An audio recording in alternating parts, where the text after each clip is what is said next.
അടുക്കളക്കൂട്ടിലേക്ക് സ്വാഗതം. ഇന്ന് നമ്മൾ പ്രിപ്പയർ ചെയ്യാൻ പോകുന്നത് ഒരു സിമ്പിൾ ഡിഷാണ്. എല്ലാവർക്കും അറിയാവുന്ന ഒരു ഡിഷാണ്, എല്ലാവരും ഇഷ്ടപ്പെടുന്ന ഒരു ഡിഷാണ് നെത്തോലി പീര. എൻ്റെ നാട്ടിലൊക്കെ ഈ മീനിന് നെത്തോലി തന്നെയാണ് പറയാറ്. ഓരോ നാട്ടിലും ഓരോ പേരാണ് പറയാറ്. അപ്പം നമുക്ക് നെത്തോലി പീര എങ്ങനെയാണ് ഉണ്ടാക്കുന്നതെന്ന് നോക്കാം. ഞാനിപ്പോൾ ഇവിടെ നെത്തോലി എടുത്തിട്ടുണ്ട്. 1/2 കിലോ ഇല്ല, അതിലും കുറവേ ഉള്ളൂ. അത് നല്ല ക്ലീനാക്കി വെച്ചിട്ടുണ്ട്. ഏത് ചെറിയ മീൻ ഉപയോഗിച്ച് നമുക്ക് ഈ ഡിഷ് ഉണ്ടാക്കാൻ പറ്റും. അതിന് വേണ്ടിയിട്ട് ഒരു സവാള അരിഞ്ഞു വെച്ചത്, 4 അല്ലി വെളുത്തുള്ളി, ഒരു ചെറിയ ഇഞ്ചി ചതച്ച് വെച്ചത്, കറിവേപ്പില, 3 പച്ചമുളക്, പുളിവെള്ളം, 1/4 കപ്പ് തേങ്ങ എത്ര ഉപയോഗിക്കുന്നോ അത്രയും ടേസ്റ്റ് കൂടും. പാൻ ചൂടായതിനു ശേഷം അതിലേക്ക് ഒരു 5-6 ടേബിൾ സ്പൂൺ വെളിച്ചെണ്ണ ഒഴിച്ചു കൊടുക്കാം.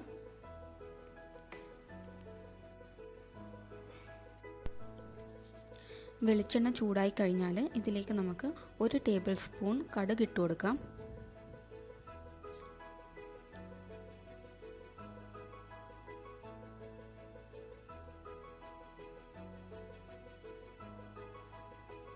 കടുക് പൊട്ടി തുടങ്ങിയിട്ടുണ്ട്.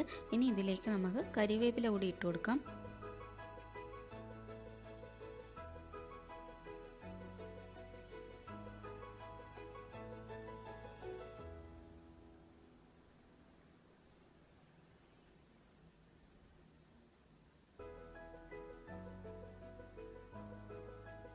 ഇനി നമ്മൾ നേരത്തെ എടുത്ത് വെച്ച വെളുത്തുള്ളി, ഇഞ്ചിയും സവാളയും പച്ചമുളകും എല്ലാം കൂടി ഇട്ടിട്ട് നന്നായിട്ടൊന്ന് വഴറ്റി കൊടുക്കാം.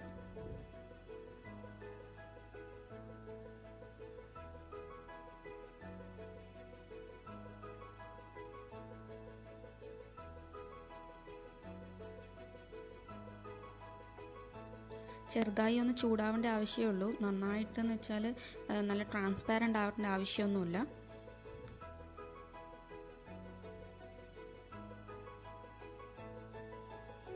ഒന്ന് ചൂടായി കഴിഞ്ഞാൽ ഇതിലേക്ക് നമുക്ക് എന്തൊക്കെ മസാലപ്പൊടികൾ ആഡ് ചെയ്യണം നോക്കാം.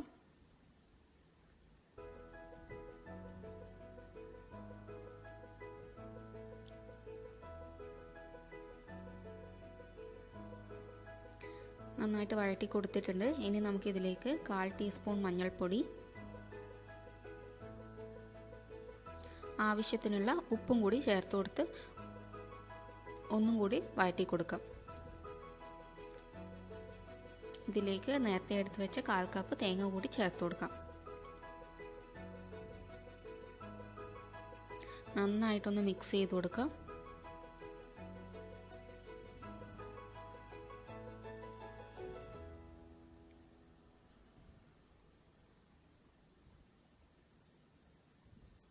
മഞ്ഞൾപ്പൊടിൻ്റെ ആ ഒരു പച്ച മണം മാറുന്നത് വരെ നന്നായിട്ടൊന്ന് ചൂടാക്കി കൊടുക്കാം.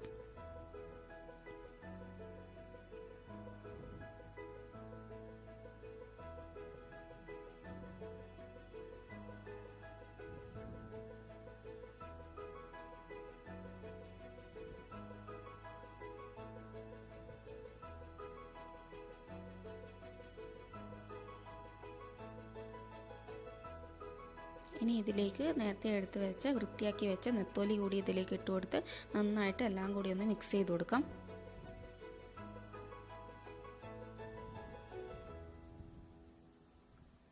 ഞാനിപ്പോൾ ഇവിടെ 2 ആൾക്ക് കഴിക്കേണ്ട ഫുഡേ ആക്കുന്നുള്ളൂ.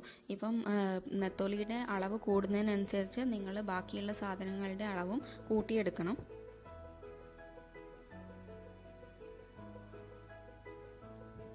ഇനി ഇതിലേക്ക് നമുക്ക് പുളിവെള്ളം കൂടി ചേർത്ത് കൊടുക്കാം. ചില ആൾക്കാർ കുടംപുളി യൂസ് ചെയ്യാറുണ്ട്. ഞാനിപ്പോൾ ഇവിടെ വാളംപുളി തന്നെയാണ് ഉപയോഗിച്ചിട്ടുള്ളത്.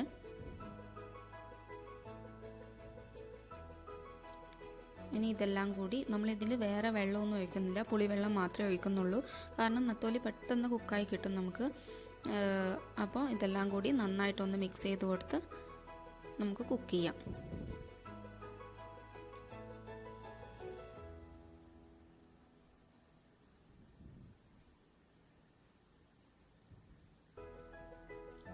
നന്നായിട്ട് മിക്സ് ചെയ്ത് കൊടുത്തിട്ടുണ്ട്. ഇനി ഇത് ഒരു 10 മിനിറ്റ് അടച്ചു വെച്ച് നല്ല രീതിയിൽ കുക്ക് ചെയ്യണം. ഇതിലേക്ക് ഒരല്പം കൂടി മഞ്ഞൾപ്പൊടി ആഡ് ചെയ്ത് കൊടുക്കാം. കാരണം ഒരു കളർ ഇല്ലാത്ത പോലെ ഇല്ലേ കാണുമ്പോൾ. കുറച്ചുകൂടി ഉപ്പും കൂടി ചേർത്ത് കൊടുക്കാം. ഉപ്പ് കുറവാണ്, ഞാൻ ടേസ്റ്റ് ചെയ്ത് നോക്കിയിരുന്നു, അതുകൊണ്ടാണ് ഞാൻ കുറച്ചും കൂടി ഉപ്പിട്ട് കൊടുത്തത്. ഈ ടൈമിൽ നമ്മൾ അടച്ചു വെച്ച് കുക്ക് ചെയ്യുന്നതിന് മുന്നേ ഇതിൻ്റെ എല്ലാം ഒരു ടെക്സ്ചർ നോക്കിയിട്ട് ഇതിലേക്ക് കുറച്ച് ആവശ്യമുണ്ടെങ്കിൽ മഞ്ഞൾപ്പൊടിയോ ഉപ്പോ എല്ലാം ആഡ് ചെയ്ത് കൊടുത്താൽ മതി.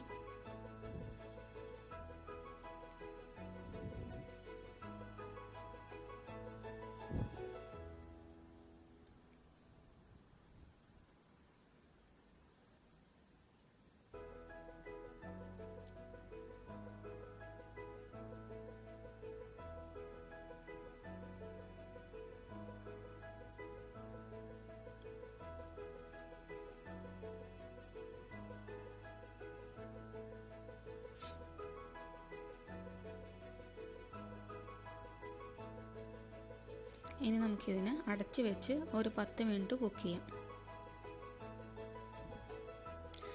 ഞാൻ നേരത്തെ ഇതിൽ മുളക് പൊടി ആഡ് ചെയ്യാൻ വേണ്ടി വിട്ടുപോയിട്ടുണ്ടായിരുന്നു. അപ്പോൾ നമുക്ക് കുറച്ച് ഒരു 1/4 ടീസ്പൂൺ വേണ്ട, അതിലും കുറവ് മുളക് പൊടി ആഡ് ചെയ്ത് കൊടുക്കാം. കാരണം നമ്മൾ പച്ചമുളക് ആവശ്യത്തിന് ഇട്ടിട്ടുണ്ട്, അപ്പോൾ എരിവൊക്കെ ഉണ്ടാവും. ഇന്നത്തെ പീരയ്ക്ക് കുറച്ചൊരു കളർ കിട്ടാൻ വേണ്ടിയിട്ടാണ് ഞാനിപ്പം ഒരു 1/4 ടീസ്പൂണിലും കുറവ് ചുവന്ന മുളക് ആഡ് ചെയ്ത് കൊടുത്തത്. ചുവന്ന മുളക് അല്ല, മുളക് പൊടി ആഡ് ചെയ്ത് കൊടുത്തത്.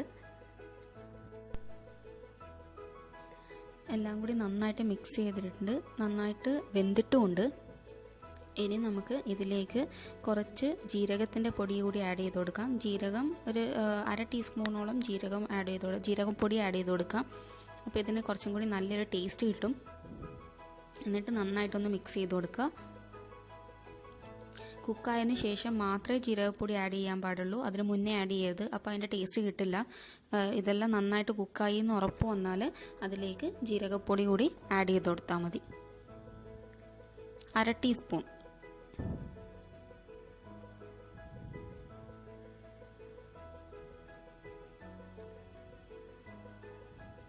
എന്തായാലും ഇതെല്ലാം ഏകദേശം വെന്തിട്ടുണ്ട്, മീനൊക്കെ നന്നായിട്ട് വെന്തിട്ടുണ്ട്. ഇനി നമുക്കിതിൻ്റെ വെള്ളം കുറച്ചുണ്ട്, അപ്പോൾ അതൊന്ന് വറ്റിച്ചെടുക്കാം. അപ്പോൾ ഇനി കുറച്ച് സമയം കൂടി ഒന്ന് കുക്ക് ചെയ്യണം, അടച്ചു വെക്കാതെ കുക്ക് ചെയ്യാം.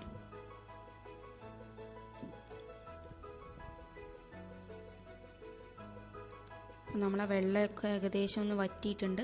നമ്മളെ നെത്തോലി പീര ഏകദേശം ഒന്ന് റെഡി ആയിട്ടുണ്ട്.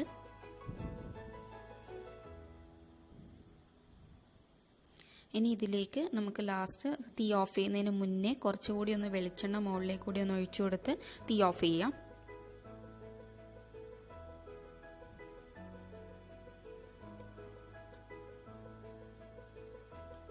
അപ്പം നമ്മളുടെ നെത്തോളി പീര ഇവിടെ റെഡി ആയിട്ടുണ്ട്. ചൂടോടെ സെർവ് ചെയ്യാം. നല്ല ടേസ്റ്റി ആയിട്ടുള്ള ഡിഷാണ്. നമ്മളെ ചോറിനൊക്കെ ഒരു സൈഡ് ഡിഷായിട്ട് കഴിക്കാൻ വേണ്ടി നല്ല ടേസ്റ്റാണ്. അപ്പോൾ എല്ലാവരും ട്രൈ ചെയ്ത് നോക്കുക. ട്രൈ ചെയ്തിട്ട് ഇഷ്ടപ്പെട്ടിട്ടുണ്ടെങ്കിൽ നിങ്ങളുടെ ഫീഡ്ബാക്ക് തീർച്ചയായും അറിയിക്കണം. വീഡിയോ ഇഷ്ടപ്പെട്ടിട്ടുണ്ടെങ്കിൽ നിങ്ങളിത് നിങ്ങളുടെ ഫ്രണ്ട്സിനൊക്കെ ഒന്ന് ഷെയർ ചെയ്യണം. തീർച്ചയായും ലൈക്ക് ചെയ്യാനും കമൻറ്റ് ചെയ്യാനും മറക്കരുത്. Thank you.